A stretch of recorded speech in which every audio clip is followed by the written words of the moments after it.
Et bon après-midi et bienvenue. Is it working? Okay. My buddies up there tell me it's working. Okay, ça marche. Alors bonjour à tous et bienvenue au conseil de la faculté. Welcome to Faculty Council. You'll notice that I appear to be speaking into a microphone and you're not hearing it any louder in the room. The reason is that this is for the video. I know that there's at least one person watching us from Gatineau. Alors bienvenue. In case you don't know, my name is David Eidelman. I'm the Vice Principal, Health Affairs and Dean. And here's my agenda. So Section 1 will be welcoming remarks, approval of the agenda, and in memoriam. Then Section 2, as you can see there, also updates. And then we're going to move on to the important stuff. So I think we're going to go right away to approval of the agenda. So pro forma, I need a mover and a seconder. I see Leventhal and Cummings. They win the award. All in favor of, and just before we approve it, does anybody have anything they want to add to the agenda? I forgot to ask. No? All in favor? Any against? The agenda, you're against, Dr.? No, not against. Okay. So much more important, we're going to take a moment to just remember the following individuals who died between the last meeting and this one. We have Margot Becklake, Ralph Belevsky, Valentine Mbeku, Ronald Yates, Monique Letterman, and Peter Ruffley.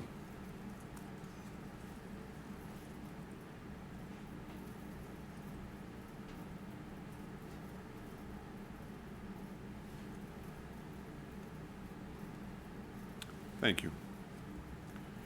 Now, last time, some of you who stuck it out to the end of the meeting will know that there were some kudos were forgotten. So I've decided that we're going to do the kudos first. A, so that we can remember, we can highlight the people we forgot last time, and B, so that as many people as possible will actually see just how successful this faculty is. So we left out Order of Canada inductees last time, and you can see some of you will know Dale Dauphiné, who used to be very active here. He was the chair of medicine, among other things. Abe Fuchs, our former dean, who's not here today, but he was still very much around. Mitch Halpern, who's one of our graduates, and who's at U of T, and Yvonne Steinert, who was here last time and now is not here, I don't think, to hear us congratulate her, but we congratulate her all the same.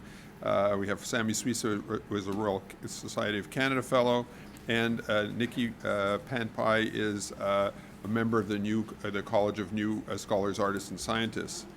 And I also want to highlight it's a shame that the Cruises couldn't be here today because they received the Abraham Flexner Award from the Association of American Medical Colleges. This is the highest award in medical education, period. So that was really, really spectacular. And of course, as usual, many of our professors received numerous honors. You can see fellows of the Canadian Academy of Health Sciences, Nicole Lee Jessen, who got the Principal's Prize, as did David Ragsdale. Gerald Freed, who was elected chair of the Board of Regents of the American College of Surgeons. This is the highest position in surgery education, period. That's very impressive. And so on it goes. Aliki Thomas, Nancy Feely, Nachum Sonnenberg got the Wilder Penfield Prize, which is the highest prize in Quebec science. Rania Ilian and the Neuro Exceptional Team got a Principal's Award. We have Canadian Women Leaders in Global Health. There's a long list there. Some of them are in this room, so congratulations. These are prizes inside the faculty. The Ahmad Abbott Prize, the Hailey DeBass Prize, the Rosemary Wedderburn Brown Prize.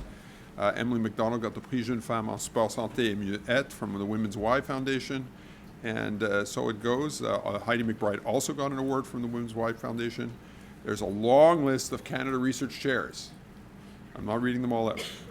You can see Eugene Bereza. Brenda Milner got yet another award because she doesn't have enough. And one of our supporters, Ray Hakim, who's also one of our distinguished graduates, got a top award from his international association. Jeannie Haggerty got the Family Medicine Researcher of the Year award. And it goes on. Robin, Pierre Paul, Remy Quirion will be getting the, who is, even though he's the scientifique en chef du Québec, he's also one of our professors at the based at the Douglas, and he will be inducted into the Canadian Medical Hall of Fame here in Montreal, where we are the hosts in May, right? So it goes on to communications, P&OT, Young Alumni Award, Lifetime Achievement Award, Community Service, and you get the idea. I'm running through them not to undermine how important they are, but rather just to give you a sense of how numerous. Our students have also been very successful. So you can see in the Force Avenir Awards, there are several of our students who have been successful. And they go on from here. We also, and that's it. So that's all for, only, that was 30 or 40 different awards since the last meeting. So I want to congratulate everybody who is on an award. I think it really underscores how exceptional the faculty is here, whether it's the students or the professors or, in fact, the staff. With that, I'm going to move on to the report from the steering committee.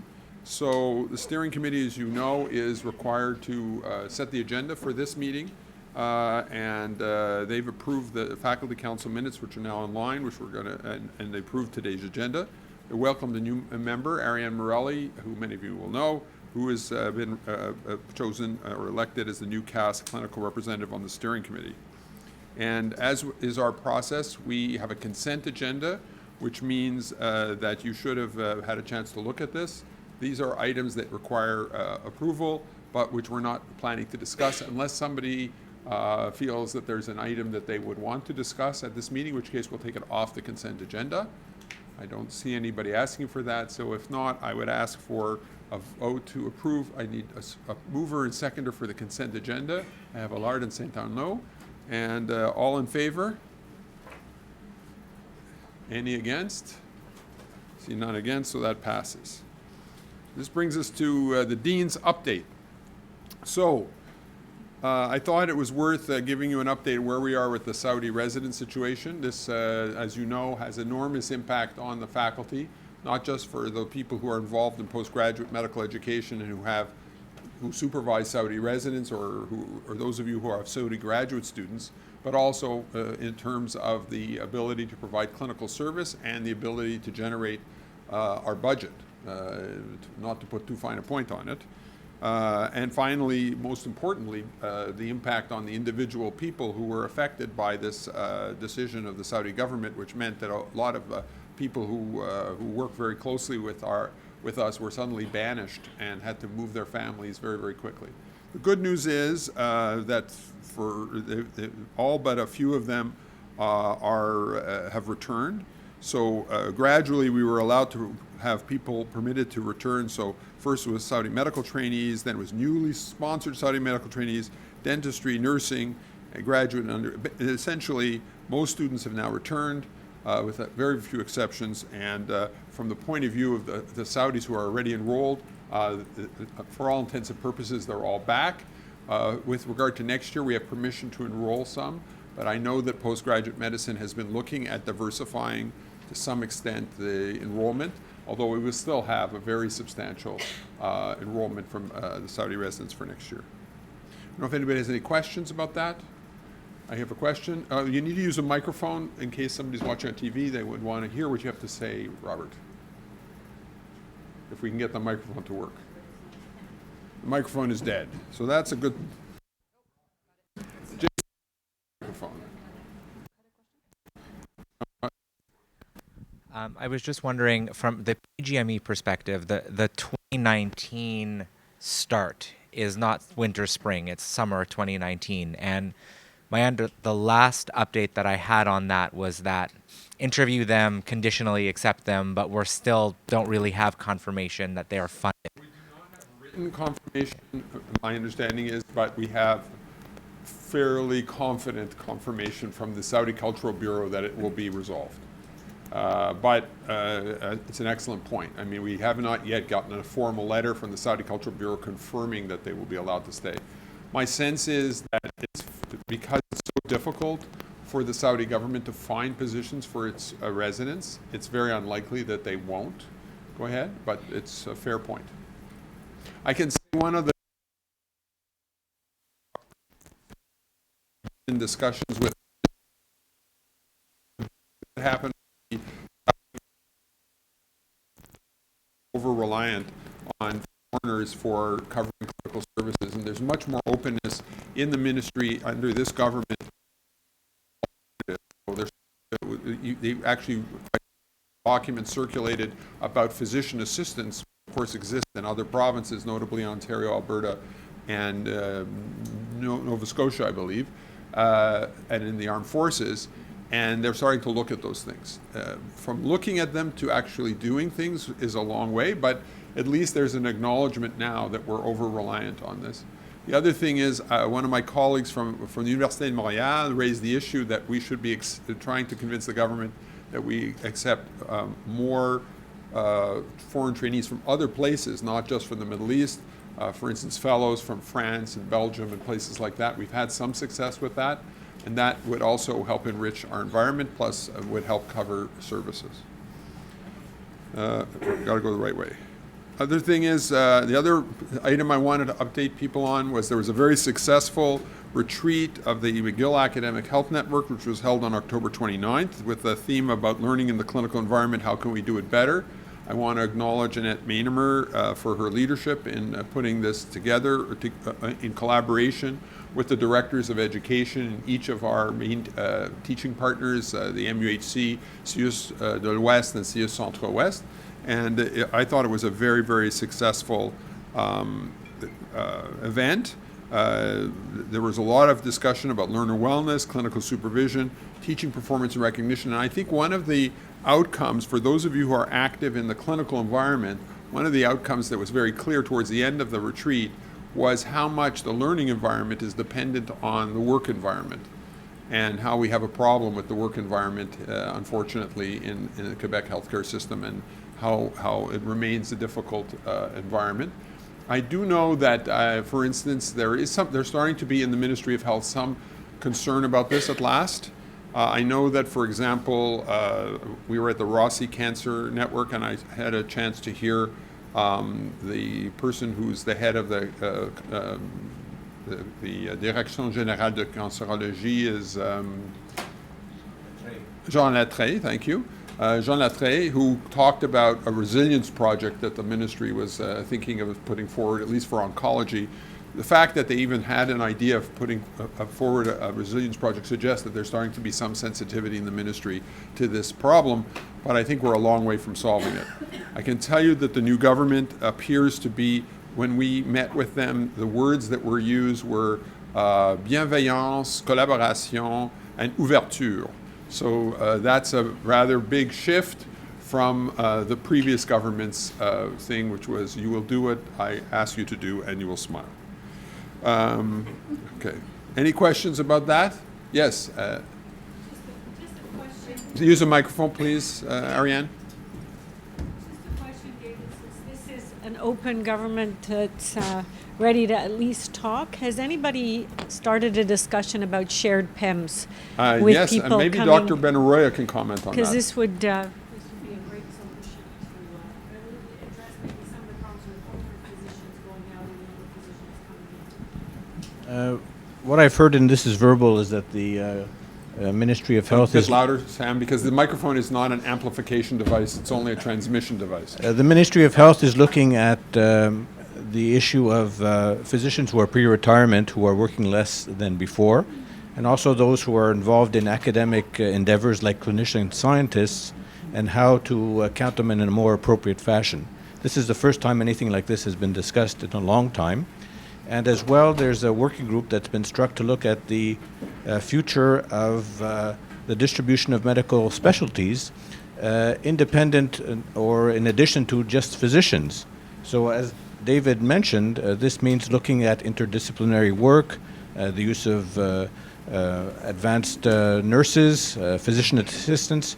So it's a whole new way of looking at life, which may or may not lead to new ways of doing things. And it's actually heartening to see that one is thinking of being creative and forward-thinking and innovative in a very complex environment. So. To be continued. Thank you, Sam. Any other comments or questions? If not, I'm going to go on.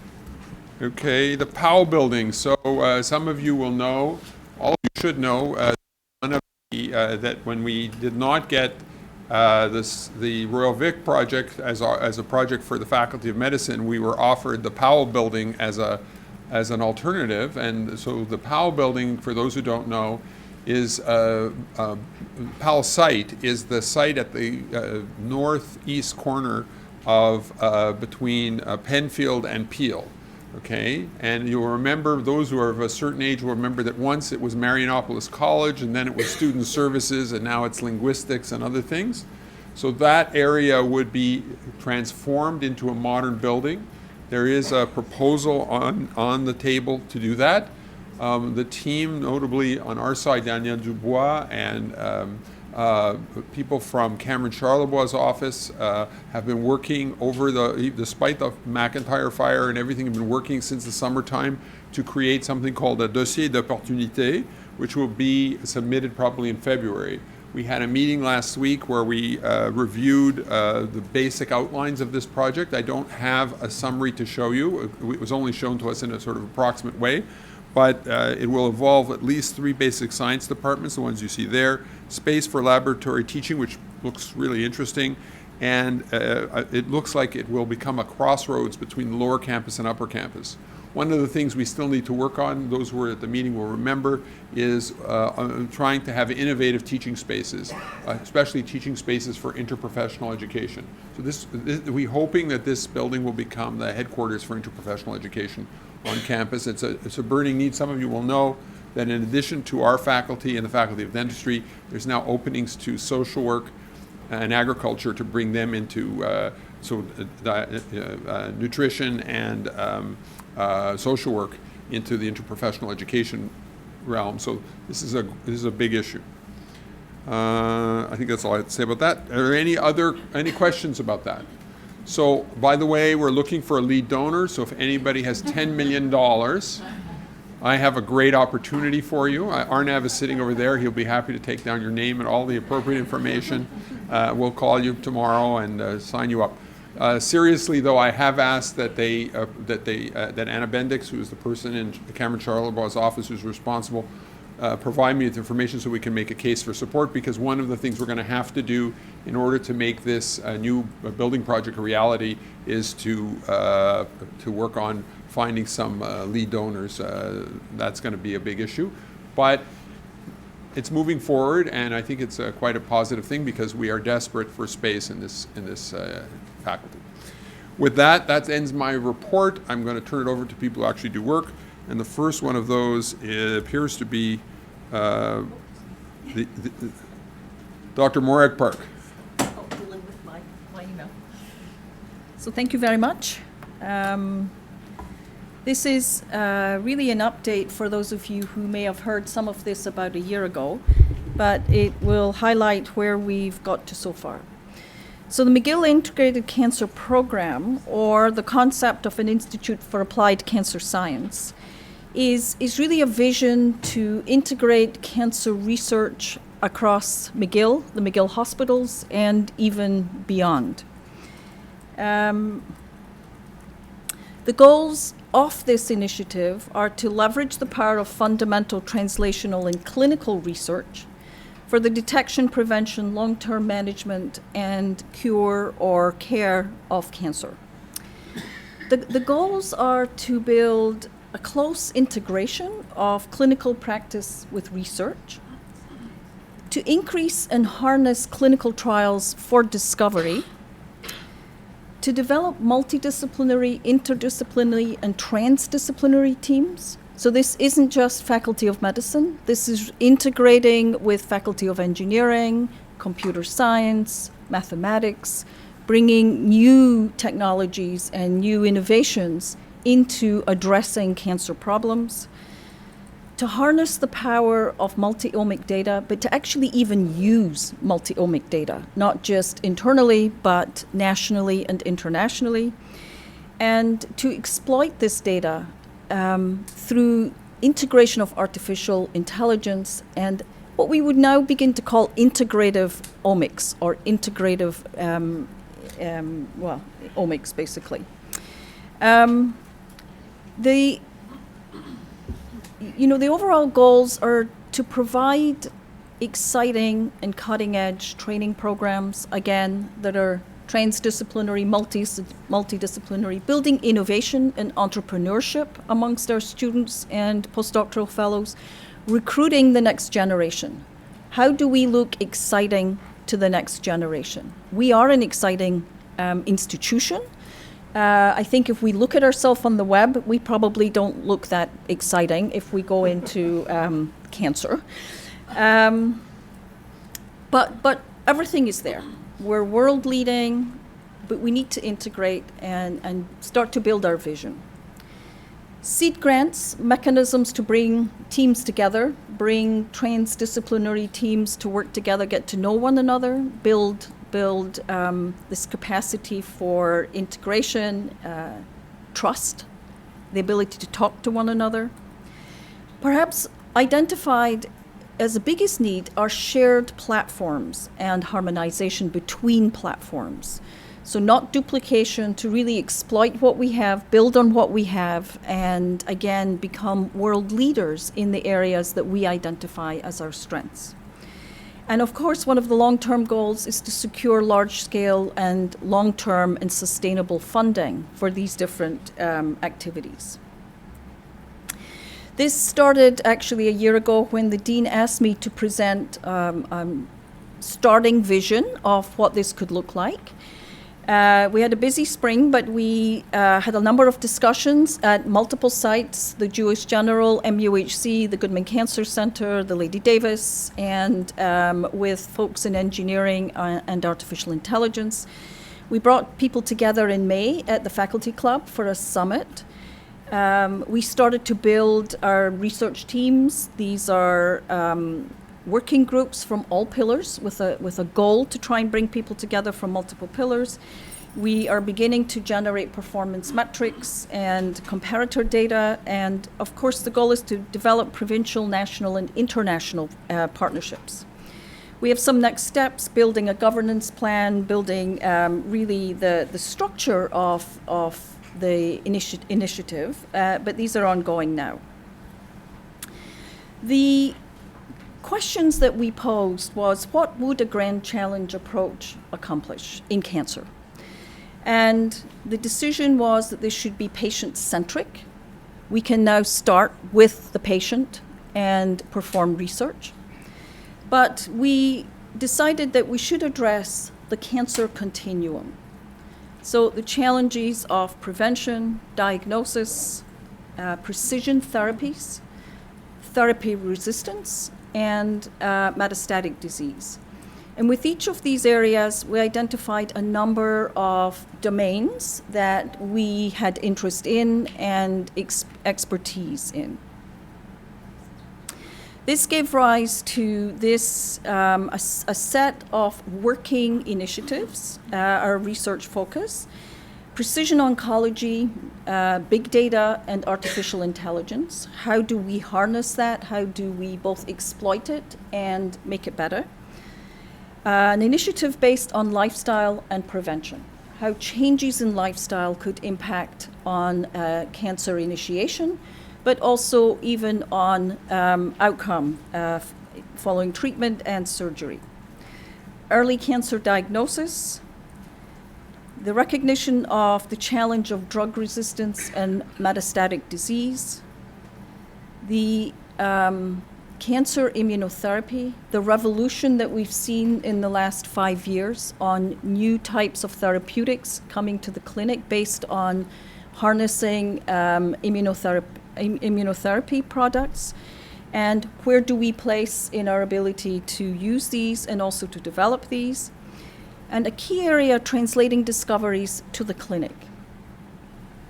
Within these initiatives, we've identified many of our partners. These are partners that we already have for different parts of these initiatives. And we're working together with these partners to develop each of these. Okay.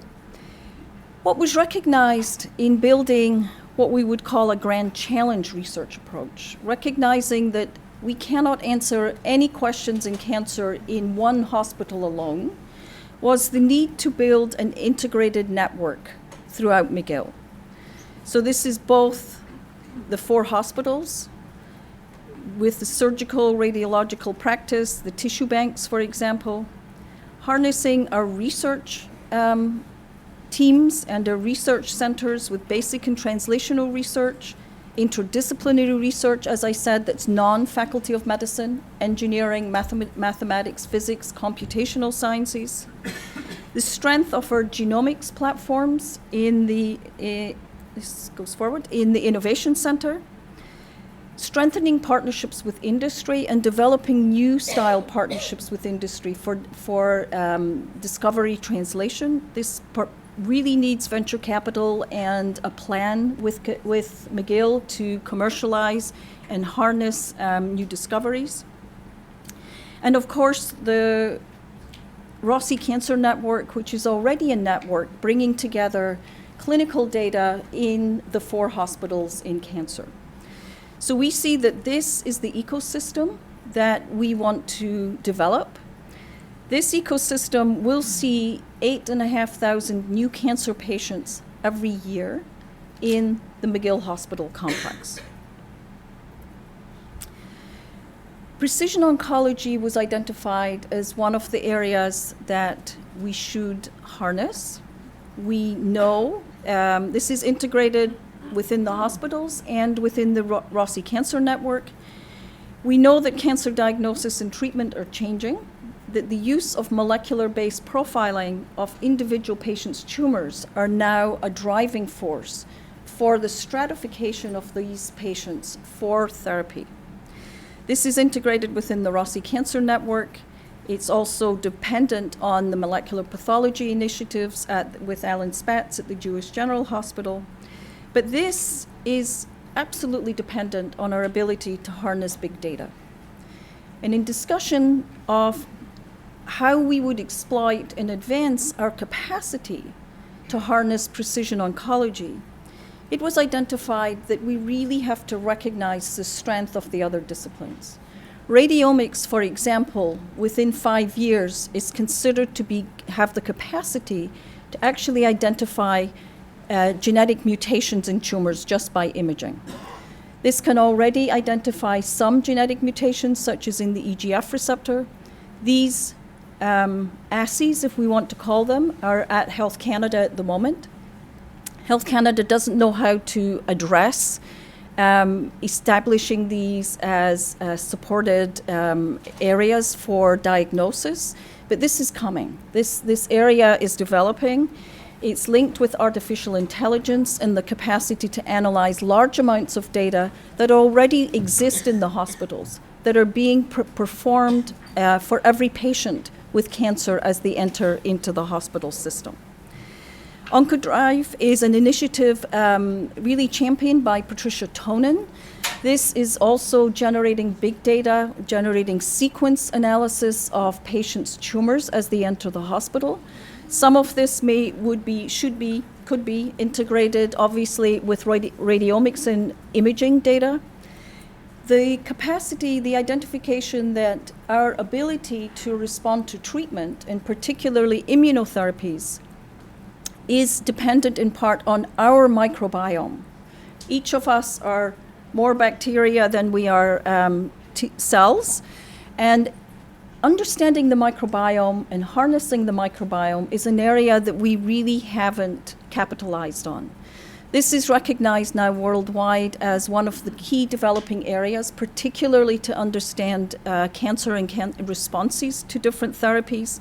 But this also has an impact on lifestyle and lifestyle changes and their impact on cancer.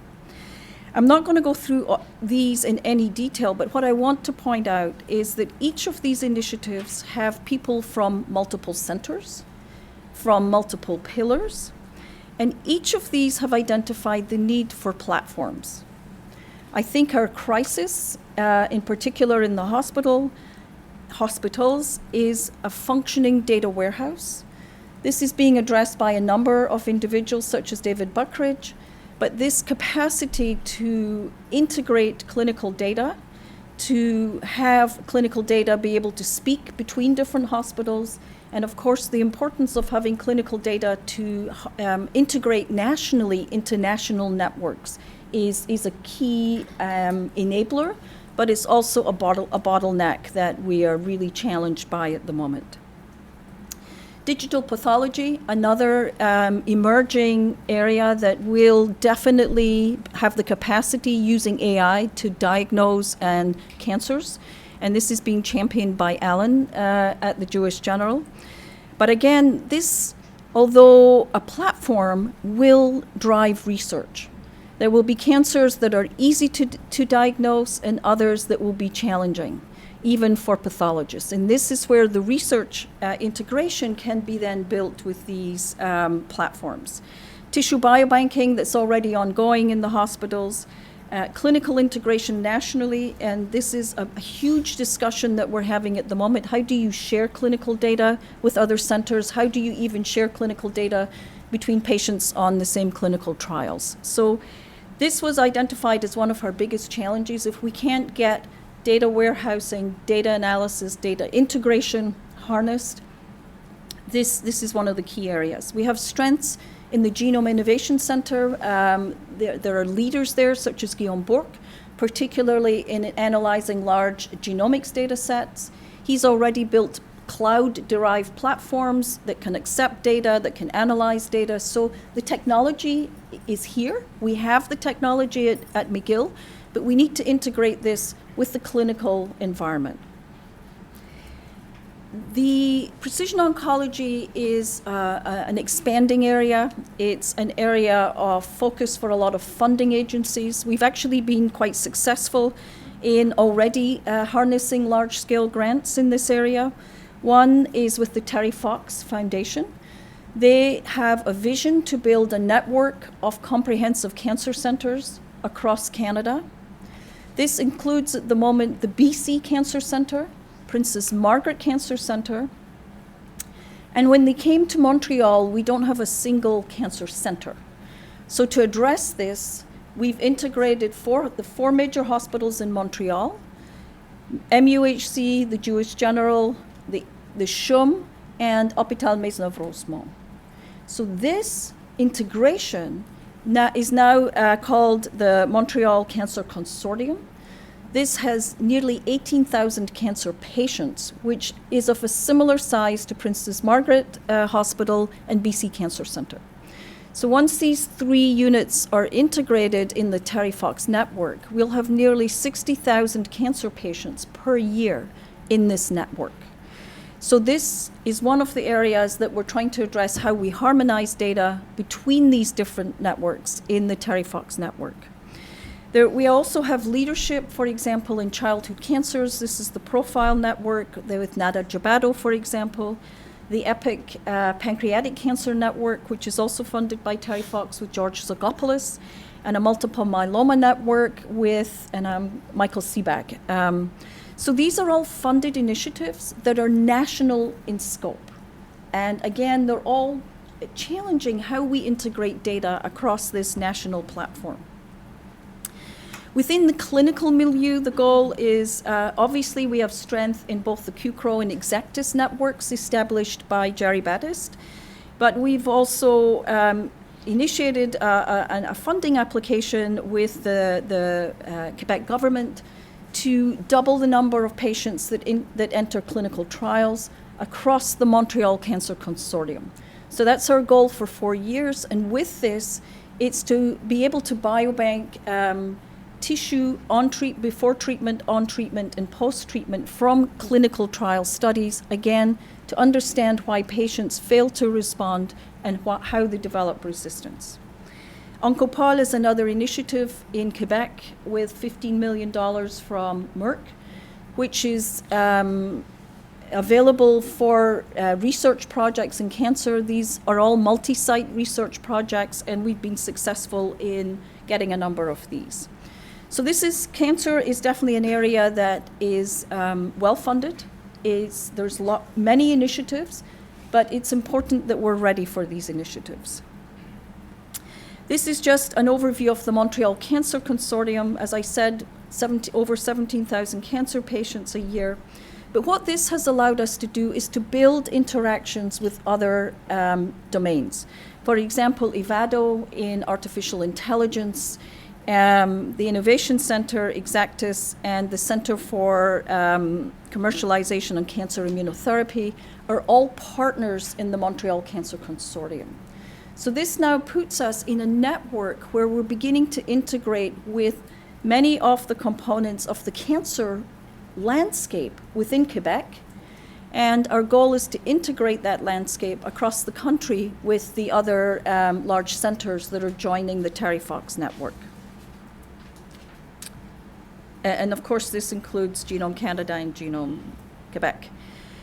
For each of our initiatives, we have a working document like this. I'm not going to go into these, but I just want to really highlight the importance here. So, lifestyle and prevention. We have a number of research projects. Some of these, for example, targeting obesity, metabolism, and chronic inflammation in cancer. Lifestyle-related habits in cancer progression, but also cancer rehabilitation in the perioperative state. These are all initiatives that are within this larger theme. Again, these are all multidisciplinary initiatives, but importantly, they've all identified the need for platforms. These platforms can be shared between many initiatives, but the platforms are all platforms that need big data and will be suitable for artificial intelligence analysis to integrate these large data sets. We have early cancer diagnosis, similarly, multiple research projects, multiple centers, but again, using platforms. Drug resistance and metastatic disease, similar approach. And again, with these, we're building teams. Our vision with these are to identify teams that want to work together. Nothing's forced. But if you can come in the room and talk to one another and really share information, this is the goal of building these teams. The teams are then suitable to go out for many of these initiatives. The national initiatives usually require multidisciplinary teams. There's a number of international initiatives available. And I don't know if it's been discussed in this program, that there will be nearly 250 million available within the next few years from the Tri-Council for large programs, each of which are 20 million in scope. But the vision there is national and international. So our goal is to place each of these initiatives at that level and to be competitive. Cancer immunotherapy is an area, this one is work in progress. My computer was stolen on Monday, so you can see, waiting for John Spicer to get back to me, so that was a previous version. But the bottom line is, we're running many immunotherapy checkpoint trials. But it's important that we harness the data from these. And it's not just the data, this is about tissue banking, about following the patients, about collecting tissue, and capturing the profiling, the immune profiles of these patients on these cancer therapy trials. This is really a joint initiative with the MI4 initiative, whom you've heard about before, and this is getting, again, identified platforms and is joint platforms across multiple initiatives at McGill. So we have many partners in the McGill landscape.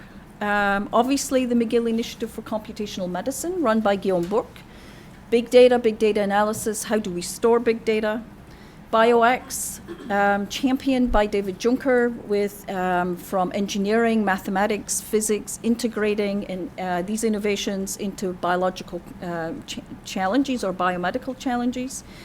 The MI4 initiative by Don Shepard. We have many overlaps with Don, and particularly in platforms. So our goal is to jointly fundraise for those platforms, identify key highly qualified individuals that can run platforms at a pharma grade level. And there's a new initiative, McGill Stem Cell and Regenerative Medicine, championed by Michel Tremblay. And again, this will integrate into our MC Squared initiative. Obviously, if we're thinking about this initiative, it needs a new concept of fundraising.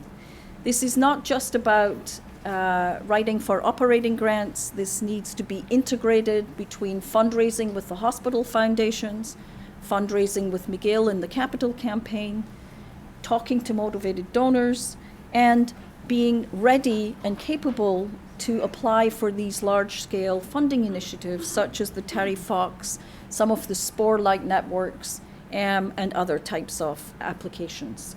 So I'm happy to take any questions, and I think I stayed in my 15 minutes. Thank you very much, Morag. So, before taking questions, a couple things. I want to acknowledge Morag's leadership, really taking on a major leadership role in cancer research for the entire community. I also want to acknowledge the presence of the Vice Principal Academic and Provost, who will speak to us later. I see a question over there. Yes. Carmen. Hi, Carmen. Very exciting. I had a suggestion. One of the priorities is research training, and I wonder if we could reactivate our STEERS, our Strategic Training Initiative in Health Research. We had several Yep, at yep, McGill. yep. I actually had that Yes. in there with their names, but I felt that was going backwards. Okay. So I think this is key, and we should go forwards. Okay. I know that there will be new training initiatives likely coming out of the Tri-Council, and that would be an area that we really have to start talking about. So it'd be nice to look at what we have done in the past and just use it, so we Because don't we were quite reinvent. successful. We had Three, actually I think. we had Three 4 or training 4? initiatives in total at in the Faculty of Medicine, in computational science. Structure, more like therapeutics, cancer, and yours in psychosocial. Yes. Which brings me to the second point. So, it's patient-oriented research, and I feel somehow that the patient is out of the equation. Yep. So I'm wondering It's if... not really. They're central. Right, but what I'm saying is that the whole experience with cancer and symptom monitoring, of course, this is what I strongly believe in research, doing research on that, but I think that I have some that of these slides. aspect, yes. So I would see that aspect a little more central if we're calling this patient-oriented, that the patient be more present in terms of their experience with cancer, but also their experience with these experimental treatments. So this is perfect. And you know what we're waiting for? Is a 2-pager. So I think Carmen, your the glove has been thrown down. You just have to send Once your we get the 2-pager. 2-pager, you have a box. There you go. Anybody else who want to submit a 2-pager or ask a question? Yes, Arjay. I'm not doing a page. Okay, well, you can ask a question.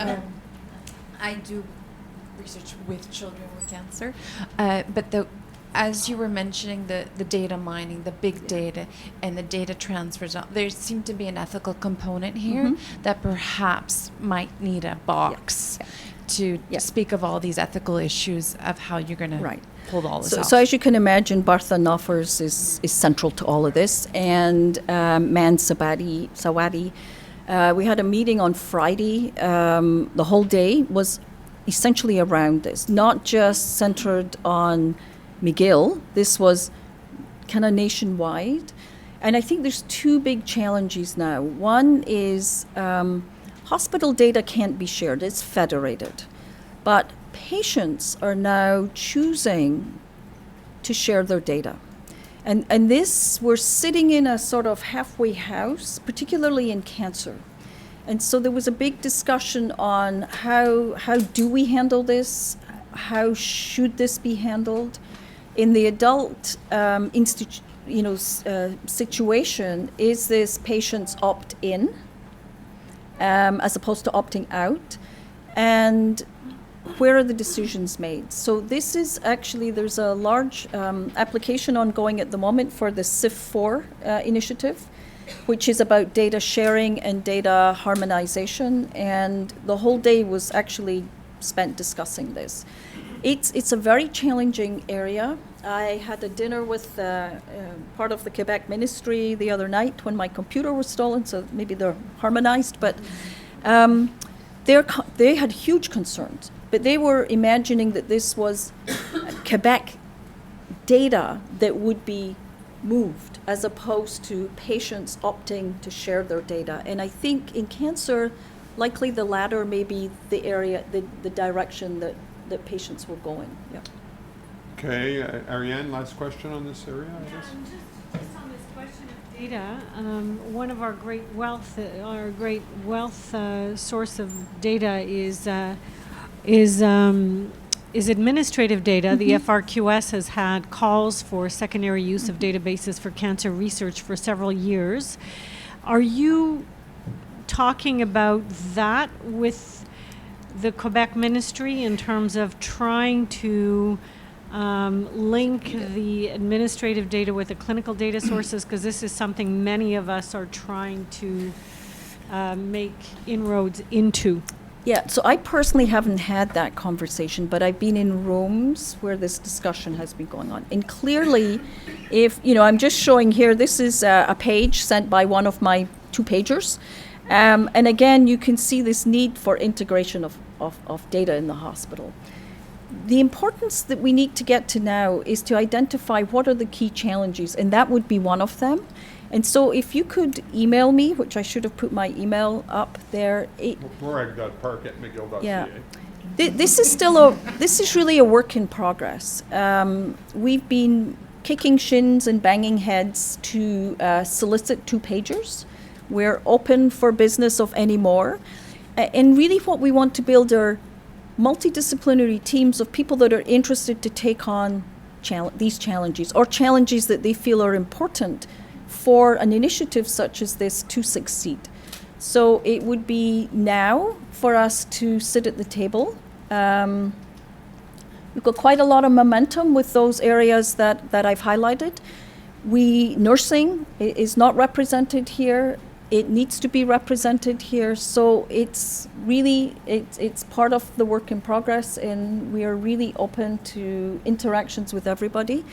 Artificial intelligence will be embedded. We're talking often with expertise at McGill, but also expertise, in the global Montreal, how to handle that data, how to really generate information out of data, because we can't imagine that we know how we should even store data in that manner. So it really is a work in progress.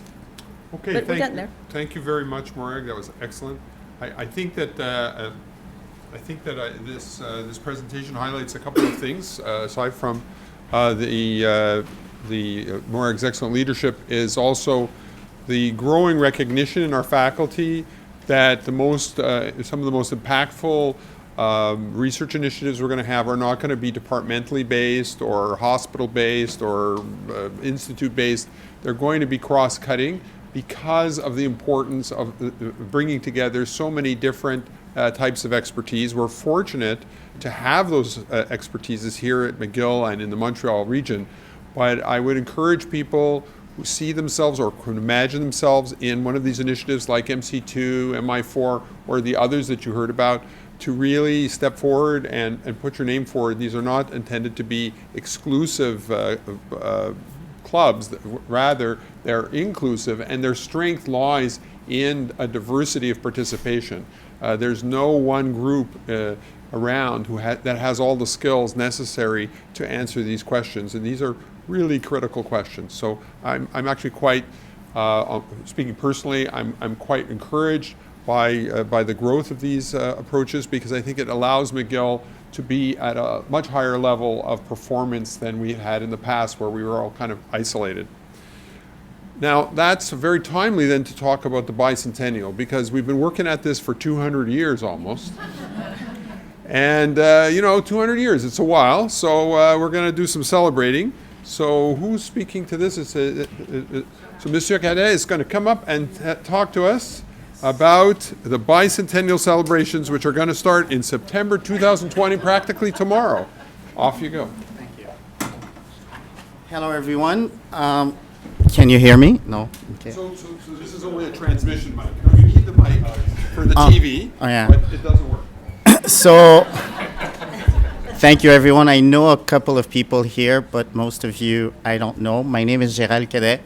I'm from the principal's office, and my job at McGill since July 2016 has been to get the community together to start thinking about and planning, celebrating the first 200 years of the university and how we prepare for the next 100 years of McGill. So it's a small job, and we're trying to do it. So basically, what we're trying to do is really the first 2 years were spent trying to develop a vision of what the overall story we want to tell about McGill, about what we've done, where we've been, and where we want to go. So the narrative and what we'll be telling our community and also Montreal, Quebec, Canada, and the world.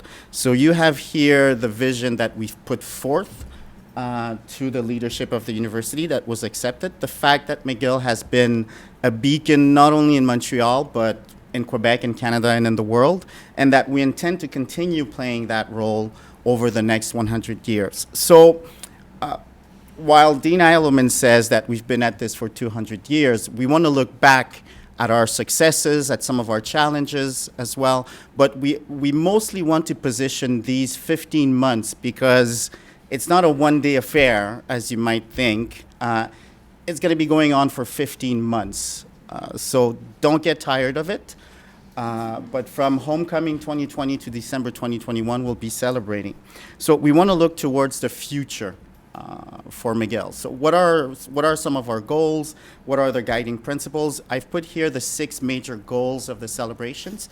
These are McGill-wide goals. What we've deemed is that each faculty will take these goals and make them theirs and include and integrate their goals within these goals. So we strongly believe that it's a 2-step process where faculties will be celebrating, but McGill as a whole will also be celebrating. So as you can see, celebrating the anniversary, launching the 3rd century, showing a very important one, the last one, showing how McGill has evolved and will continue to evolve. One of the things that we know is that if you get outside the gates of McGill and you say McGill, people know the name, but 90 or 95% of the people, even here in Montreal, have no clue what we're about.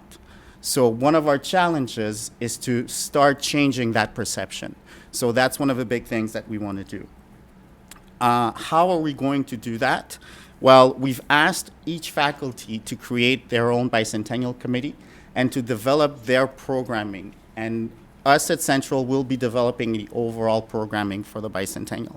So we're very lucky that in medicine, Dean Eidelman is playing an important role in this with people from communications, people from the MNI. So medicine has been at work for the past 2 years in developing the plan, medicine's plan for this. One of the things that we have to say is that you guys are in a particular situation within the university. The fact that you're linked with so many outside institutions, so the Montreal General, the network of hospitals across Quebec. So it's both a challenge, but also an incredible opportunity for the university to highlight what we do throughout society and our different communities across Quebec. So we've asked each faculties to create that plan and then to use your regular events as the basis of your celebrations and to think about 1 or 2 special events that will highlight your contributions during the bicentennial. And that has been done, and that is ongoing here at the faculty, and we hope that every faculty will have their final plans ready by the end of the first half of next year. In addition to the faculty events, a few key initiatives will also be, we're looking at that will be integrated either by Central or through special units or through the faculty, such as student participation, Indigenous programming, equity and diversity, and you see here the history of McGill. We want to highlight that. David keeps mentioning that the first unit at McGill was the Faculty of Medicine. So we have that in mind, and it will be highlighted throughout the bicentennial. Now, my office is looking at a series of what we call signature projects, signature events. We are thinking of 7 at this time. Things may change as funding is made available or not. But as you can see, the launch will be a couple of events that we're thinking about, a light show, a reunion from Rhodes Scholars where medicine will be strongly involved. Out of the 144 Rhodes Scholars, 17 are from medicine. So that will be one particular event where medicine is involved. We have events for students, particularly. We have one for the faculty and staff, a staff celebration, where we will honor both our professors, our researchers, our administrators, and the technical and support people. There's a McGill in Space and Aerospace project that is near and dear to a lot of people here on campus. You might not think that medicine is involved in this, but by a show of hand, if you know how many astronauts there are in the history of Canada. Any guess? I hear 10, 9, any number? 12? No, 14. There are 14 astronauts. How many have a McGill affiliation? 7. 7? No, come on. No, 5. And out of these 5, how many are affiliated with medicine? 3. So it's important for us to highlight the role medicine has played in Canadian space exploration and discovery. So we will also be doing that. So these are the 3 major events where medicine will be present. We hope that your plan will be extraordinary. I don't even doubt it. And the challenge for us will be integrating all of that so people get a better sense at the end of this of what McGill has been, what McGill is, and what McGill will continue to be into the future. So if you have questions, how we're going to do that, how many people are involved, go ahead. Any questions? Should I ask Bernard? So we have a question, and then I'm going to ask Bernard Bray, who is the lead for our own So if we have events planned, is there any money that we could go to you guys for the events? Donate money. No, get money from the faculty or the Centennial Committee. Well, Because we have a conference coming up in 2020 for Canadians, Canadian biomechanics, and we're having it hosted by McGill. So is there any way we could advertise the Centennial thing and get some cash? Well, there is a mechanism for to apply. It's actually Sherry Baum who runs it. There is a small budget every year to support congresses and meetings if they're hosted by McGill. The amounts are pretty modest, but there's nothing special for bicentennial at this point. Okay, so you can apply as usual, and you may get it if we don't run out of money.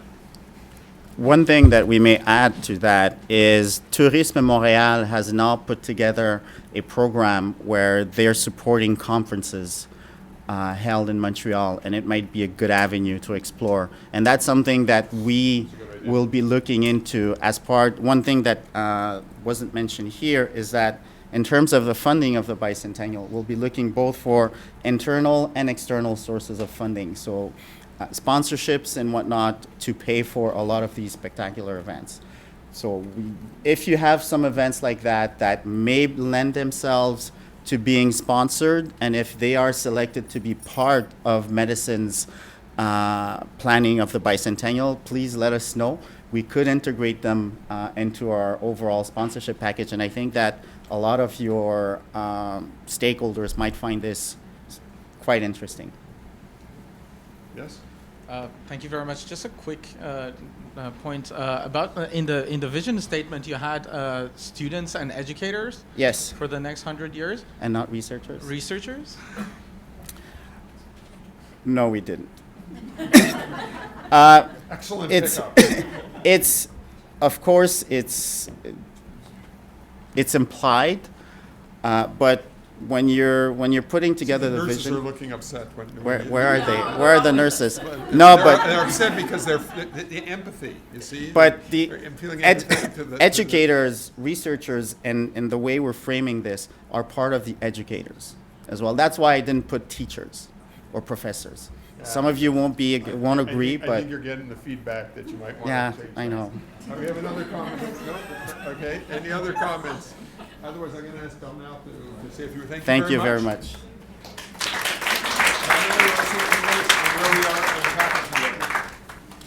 right. Thank you for the invitation. Bernard Bray. I'm a neurologist, a geneticist, but also, oh, there was more right there. That's not related to me. There we go. Okay. But also a trained medical historian, so that's why I got involved. I must say the first 2 years have been a lot of consultation, meeting people, working in the central committee, and also seeing the central university exercise going through a gestation process. And Ajay Gerald has been amazing doing that. I think it's clear now what the university wants from us, and it's clear that they're not going to contribute a lot of money, but they're certainly going to help to support some projects. So we're still in the humble vision of what we're going to do with a few important things that we mustn't forget as we go through the final process of planning. And the final process is until the 220, but in fact we have a deadline now from the faculty that we have to present essentially a lot of what we're going to try to do during those years at the end of the spring next year. So we have more work to do. So we need to celebrate. We're the first medical faculty, first in Canada.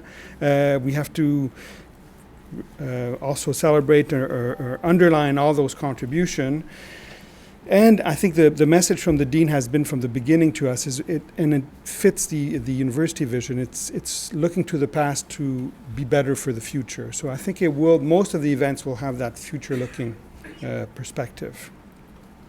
One of the challenges is that, yes, we've been linked to the faculty from the beginning, but there's other constituency of the larger health exercise at the university that are also celebrating.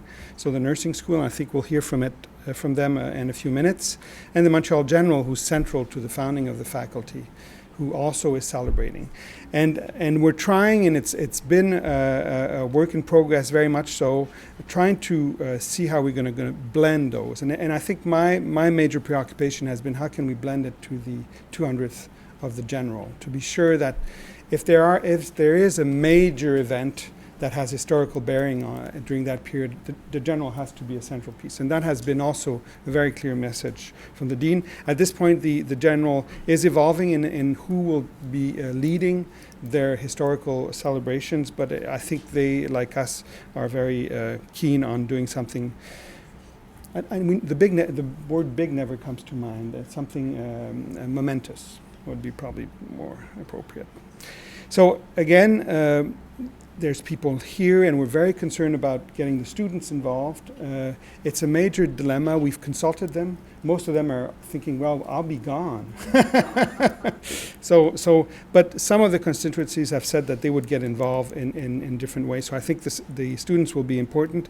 Again, the preoccupation for student is pan-university. So some of the things that the Central Committee is proposing will be of interest to students, including games and all types of other things, electronic approach. So we've not explored that to a great extent. We think we're going to be a module of a larger exercise.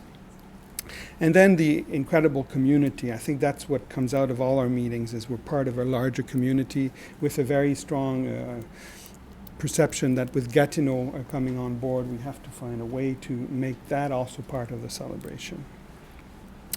So how are we going to do all of that? And the wow factor is still in the process. We haven't, I must say very humbly, I'm a straight talker.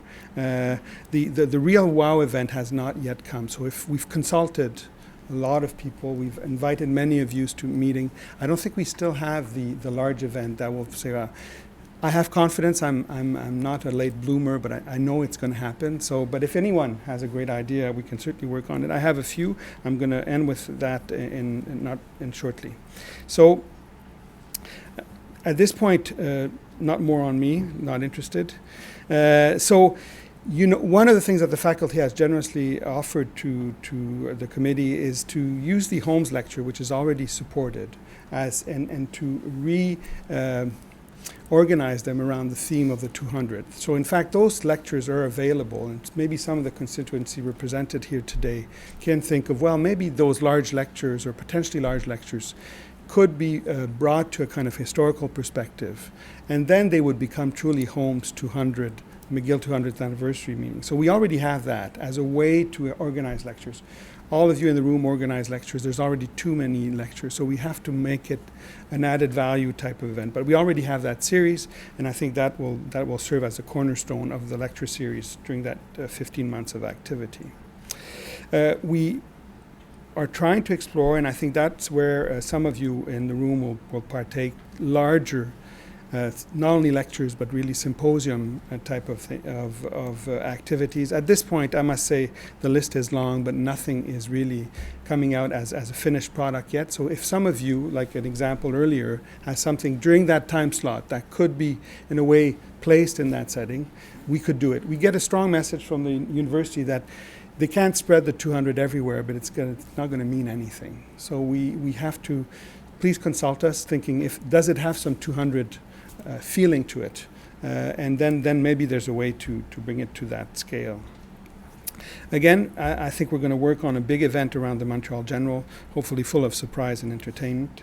And there's going to be some efforts. Most of the faculty are going to present some kind of vignettes that will go on a website that will show individuals' contributions, some forgotten contributions. So that will be lively. There's still a concept of people walking around, tour, electronics. So those are things that we will feed the central activity related to that. But certainly if you have people that you really think, or events or discovery that we should know about that we're forgetting, we're writing a very long list for the university, then please do remind us. We'll be delighted to integrate them and learn more about our great history.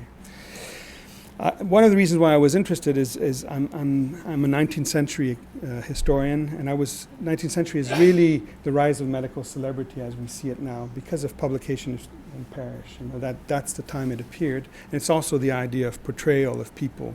So this is one of my favorite historical painting of that period. It's the 1881 First International Medical meeting in London, and you see William Osler in there.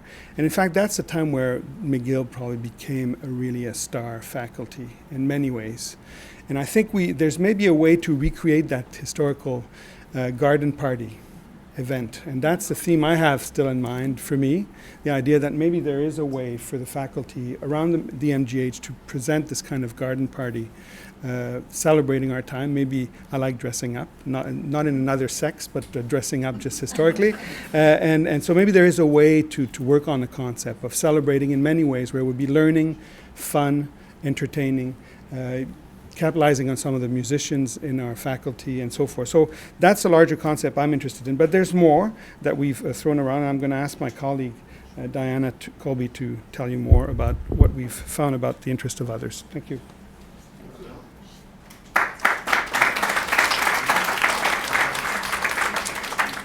Hi. So as Gerald shared with you, and Bernard, there's ideas taking shape. Centrally, it's taking firmer shape, and so it's starting to build excitement. There's a lot of on-site, in-campus celebrations, and inviting our local communities to come celebrate with us. I think great ideas, and also celebrate with the MGH, and hopefully a little wider. And again, as Gerald pointed out, our community in the Faculty of Medicine is very large. And when we consider our Ruis McGill community, it stretches up to the north. So we have a very big family to celebrate with. So how do we do that? So the question the question at that level is, how do we take our celebrations out to the community? So this is another idea that was floated, and again, we're still very much in the idea phase, and this was another idea that was floated, and full disclosure, it was floated by me, and I'll just tell you briefly where it comes from. In my previous life, I worked in a company of about 7,000 people across Canada, and it had a very strong health and safety culture. And one day the president woke up and said, I want everybody to be trained in CPR. And it was astonishing. And so we then proceeded, and the reason why, there are actually, concrete reasons. There had been incidences on our premises, people had passed away, etc., from heart failure, and so he just put his foot down and said, that's it. If you're in a room, if people know CPR, if they know how to use a defibrillator, the chances of survival with defib, I think they go up by about 50%. So one notion is, how can we celebrate, but in a way that demonstrates our commitment to our network, our communities, as well as education, our mission, our educational mission. How can we do that? And so a possibility in this idea is we go out into to the community, we form cohorts, interprofessional cohorts of students, staff, faculty, researchers, and we go out into the community into key areas, key sites, and we give demos / workshops, depends on how much money we can raise, and we build capacity within our communities to save lives. So that's one idea. Another idea that was floated out, but as I said, everything is still very embryonic.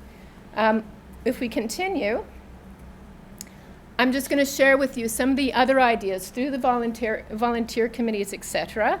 Of course, building, and again, Gerald alluded to it, history. History is going to be very important. We want the history. We also want to be forward-looking.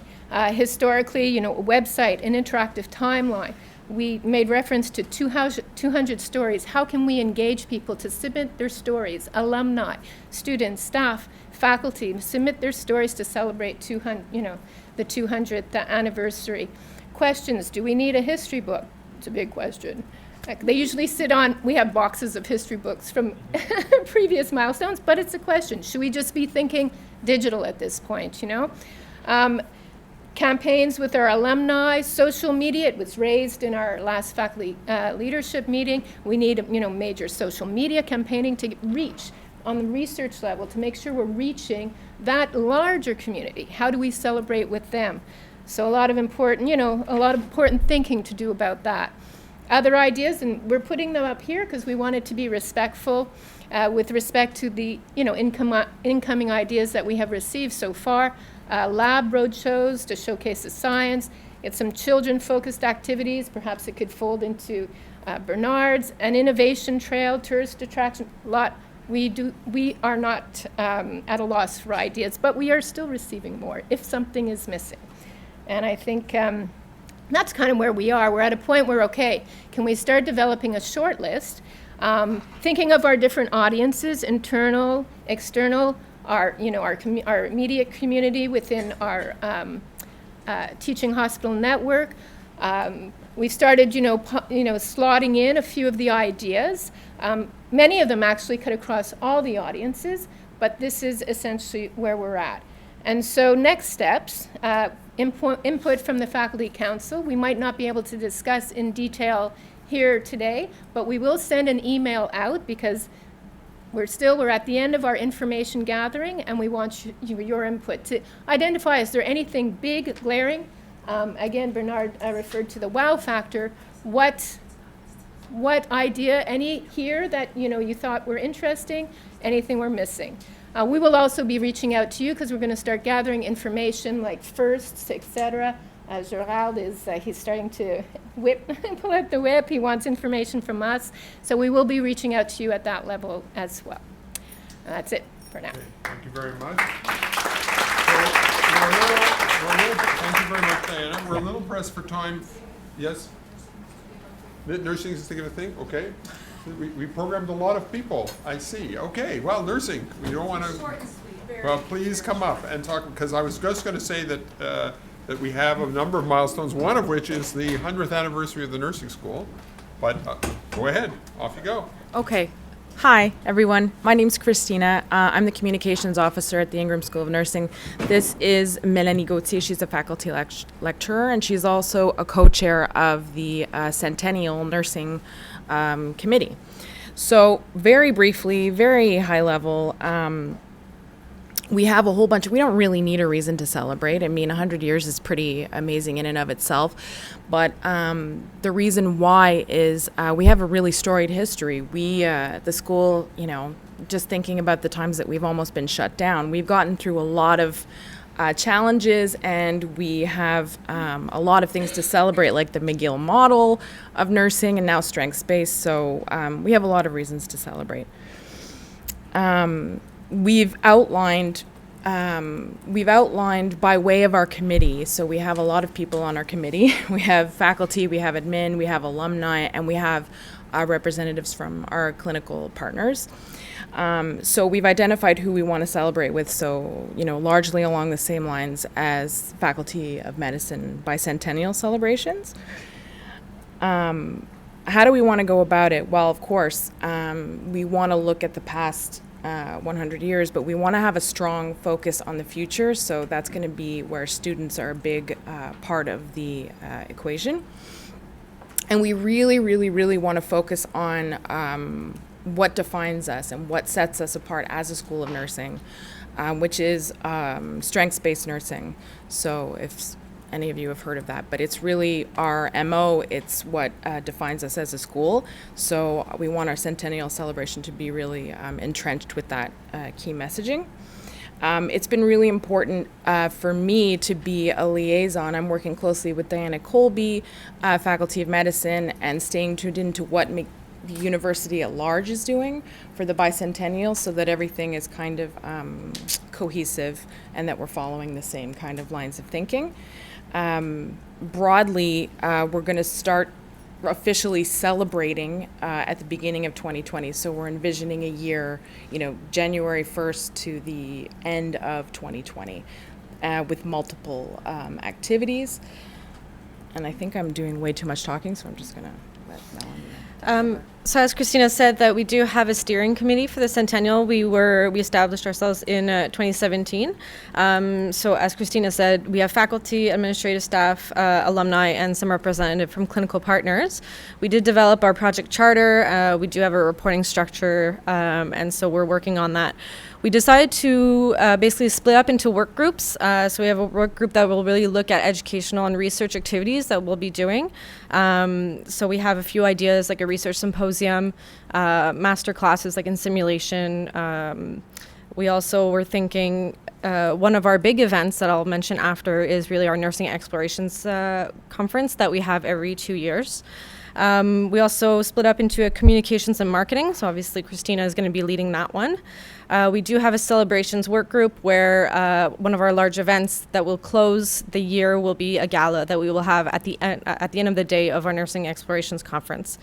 The legacy work group is basically to ensure that we maybe develop some materials to actually celebrate and sustain kind of the history of the School of Nursing for the generations to come. So we have thought about souvenir booklets, but we're thinking if we can and have the time, it would be digital, but also looking at different virtual exhibits, things like that. And then sponsorship, obviously we need to find some money for this.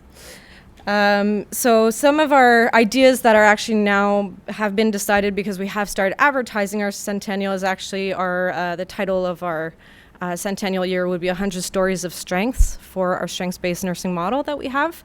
So our potential launch would be on the International Nurses Day on May 12th, 2019. That's when we would start advertising it. Do you want to? Yep, sure. So we would start on May the 12th, which is International Nurses Day. It would be what I call a whisper campaign, just starting to talk about our 100-year celebration and the idea 100 Stories of Strength. So that would really be, I love it because it's broad. The stories can be, research-focused, student-focused, alumni-focused, partner-focused, patient-focused. So the idea is now scrambling, for lack of a better word, to really have a content calendar so that we can actually, tell these 100 stories. And of course, our Nursing Explorations Conference. So we just closed it. We just had it this past Friday for 2018. So we'll have our Centennial Nursing Explorations Conference, and it's all going to take place. We have a date, like we booked it, so that's pretty great. November 20th, 2020, which is a great date, and that's it.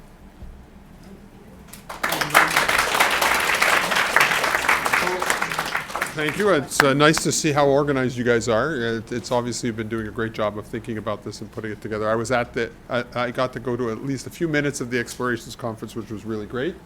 I want to thank everybody who presented on the bicentennial. I think you get the idea.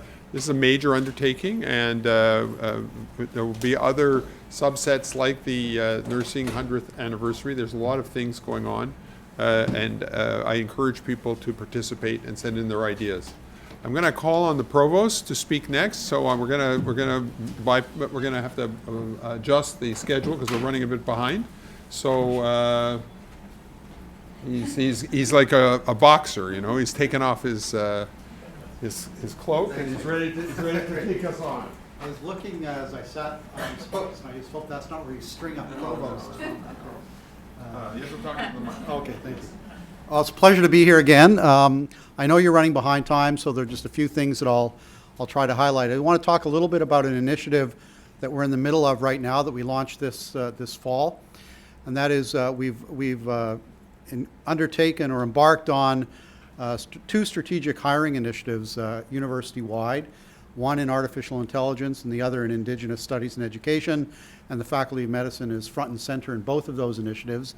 And we are doing 5 tenure track positions in AI and 6 in Indigenous studies and education. And they are what we call provostial hires, which means they're on my books, not the faculty's books. So they will not be charged against the faculty's complement. So I think that's a very exciting thing that we did this fall. And just related to that, I did want to say we were in Toronto yesterday at the invitation of the MasterCard Foundation, which organized a roundtable for us with a number of important foundations based in Toronto to talk about some of our Indigenous initiatives. And we showcased 2 programs, one of which was the Indigenous Health Professionals Program. So Kent Saylor and Jessica Bruden had an opportunity to talk about the great things they've been doing and the great things they want to do in front of people with the resources that can help them do both of those things. So that, I want to thank the MasterCard Foundation for that. So that's something we're doing. The other thing, of course, that's going on is that we are busy in the midst of developing the fiscal year 20 budget. We're building that budget in a new context, a context of a changed government funding formula, which really has 2 components. One component is a simplification and a reweighting of the disciplines. For the old Clarter system is gone. It's been replaced by CAF. There are fewer disciplinary divisions. There's a different weighting. And in general, that will be beneficial to the university. The other important change that took place is the full deregulation of international undergraduate students. Doesn't particularly affect the Faculty of Medicine, but of course is a big impact university-wide. And what that means is we will lose our government grants for those students. But we will get to keep all of the tuition we collect from them. And many of you may or may not know that until now, in the regulated programs, take the Faculty of Arts, which I know well, international students paid $16,000 a year roughly, but the university got to keep $2,500, and the rest of it went to the government, and then we got a grant back. It was a net loss of about $5,000 per student. That's going to be rectified, but we will also have the power, I guess, maybe that's not the best word, but the ability to raise tuition fees up to what we consider to be international standards, although we will do that very cautiously and very slowly. So in the long run, while there may be some short-term adjustments we have to make, it will be beneficial to the overall budget of the university on the revenue side. And the last point I will say is that as we build the budget, with respect to our conventional revenue sources, all of our indicators are in the green. 70% of our operating budget is enrollment driven, and that's all in the green, so we're doing fine on our enrollment. We are still working on finding what I would call unconventional or unconventional revenue sources, but they're unconventional only in the sense is that they are ways of delivering academic programs that we haven't traditionally done. Our core business, if I can use that term, is still educating students, and that's both one of the core missions of the university, but it's also it is the principal way by which we generate revenue for the university. And of course, the trick is to generate not just revenue, but to generate net revenue, as I always tell people. Just about everything you do will generate revenue, but if it costs more than the revenue you get to do it, it's not really worth doing.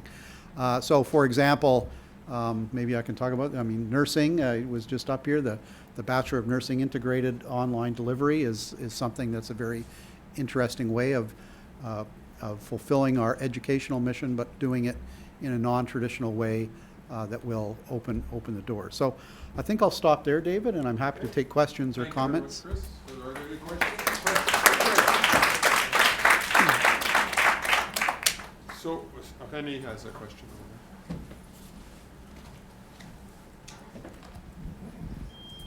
So I understand the benefit for the university to keep the money from international students and also eventually to raise it, but there's a caution there. Many of us, by departmental rules, pay the tuition fees for those students when we hire them in our labs, so it's a drain on our grants. So there's a caution there to make sure that we're still competitive. So this is all just getting the best students. This is undergraduate students, so not the graduate students. Undergraduate. Other questions? Okay, so one thing that I'm going to be talking to you about, Chris, is next week we're having a town hall. Some people know about. We're looking. Space? No, it's not about. We may have to have a town hall on space too, but it's not on space. It's on. That's a whole other question. It's on the possibility of creating novel undergraduate educational programs that would be appropriate, pre-medical or pre-health sciences. Going after a market in the international market that we haven't gone after before. And there seems to be a lot of interest in the faculty. We have a lot of people. In fact, I was buttonholed here before this meeting by one of our colleagues who has a very strong, despite the fact we haven't had the meeting yet, he already has a strong opinion about what I was going to do. And I'm completely wrong, he told me. So you should look forward to some strong ideas, I think, from the faculty on ways of diversifying the ways we generate revenue in the future. Yeah, so I'll just mention three things final. Some of the things we're looking at, which I know are of interest, the notion of stackable certificate master's degrees, which is a way of delivering educational programs that people want, who are non-traditional learners largely, that I think are very interesting. We're also looking at, we provide a lot of professional development services to or programs for our PhD students through our skill sets and everything else. And we're providing those services and we're spending money to do it. But it turns out we could actually turn them into certificates, which would be tuition free to the student, but would generate government grant revenue. And you'd get two benefits. Number one, the student would actually get a certificate certifying that they've done all of these things, which would be useful to them. And we would actually generate revenue for something we're already spending money to do. And the last point, David mentioned these undergraduate programs, something the Faculty of Education has done, for example, its traditional mission of educating teachers is still its core mission, but of course, given demographics, that's less of an important part of what they're doing. So they've just developed a new Bachelor of Arts in Global Education. So they'll be delivering actually a Bachelor of Arts degree in the Faculty of Education, which will be particularly attractive to international students who may not need the certification of a B.Ed, but want a bachelor's level teacher training that they can then take back to their country. So that's the kind of thing we're looking at. Any questions or comments? If not, thank you very much. Thank you. Thanks.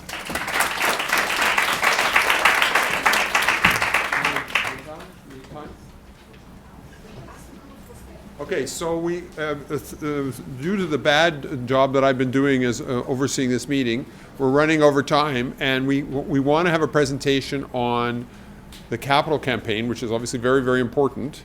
The question is, we're coming to the end, so I don't want to start that presentation if people are going to be leaving. So it's kind of up to you, or else we do it at the next meeting. And what I'm seeing around the room,